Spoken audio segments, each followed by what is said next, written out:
we show you a little bit of Southern charm as we journey to the rolling hills, oak-canopied roads, and plantation homes of the capital of Florida, Tallahassee, land of Seminoles and Rattlers.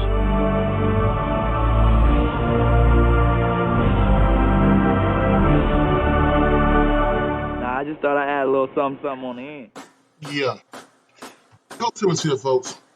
Today we're going to look at FAMU. Yeah. FAMU. Just now finishing up Bragg Memorial Stadium. And it's very ironic that the stadium's called Bragg because they brag the hell out of everything in FAMU. Them boys in Florida just a little bit different. But let me tell you something.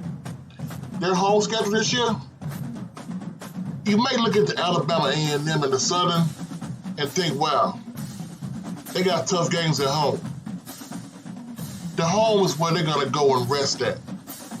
Their tough games are not at Bragg. You look at North Carolina, Jackson State, SC State, Grambling State, Alabama State, Bethune-Cookman State, yeah, why not, right? All these states they playing outside of Bragg, which means the 16,000 they averaged last year, they're gonna need more than that this year. They're gonna need their fans to support the hell out of them this year. FAMU has what basically the NFL calls a winner's schedule. Last year, all the tough games they had were technically at home. They gotta be some road warriors.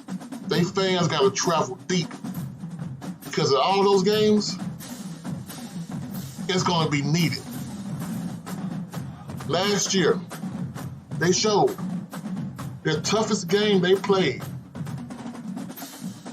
was at Southeast Louisiana. The fans travel a little bit. They're gonna need all 16,000 of them Rattlers to come. Especially when a new quarterback is just getting started. Let's hear from him real quick. In spring, just getting more comfortable with the offense, having more time in it. In the spring, I knew what I was supposed to do, but just having that extra split second of, it registering immediately, having more space, or in my mind, more time to kind of examine the defense and go through what I need to go through as opposed to what is my job on this play. In spring, they're going to definitely need road warriors. This is going to be the year where FAMU cannot fall back. And I'm going to tell you exactly why. The four-headed monster of the SWAC, Southern, Grambling, FAM, Jackson. They need all four of those to be on top. And looking at their schedule once again, man, if this is not a tough schedule, I don't know what is. Even with the Albany State game, the D2 school is a tough D2 school. Alabama A&M, Valley, SC State, which they kind of embarrassed last year, Grambling, UAPB. So, I said it before. The boys down there in Tallahassee, they need their fans to show up on the road.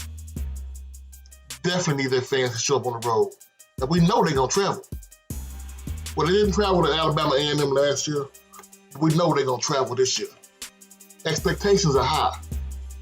Right now, it's Celebration Bowl, playoffs or bust. The playoffs was something that they fell into last year, and they realized they can get into this year with their schedule and starting off at the level that they're at right now. Remember, last year they had to fight and claw to get up from the bottom, but now they're damn near there.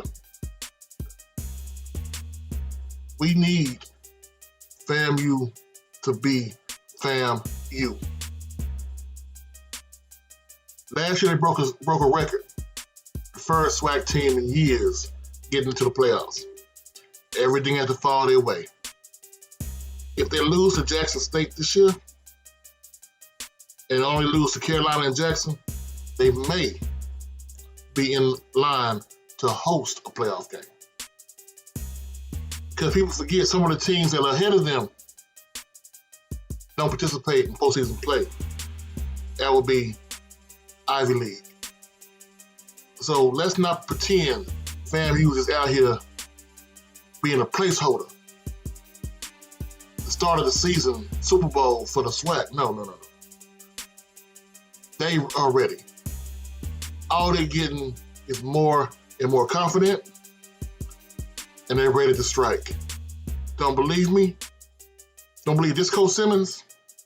Let's listen to another Coach Simmons.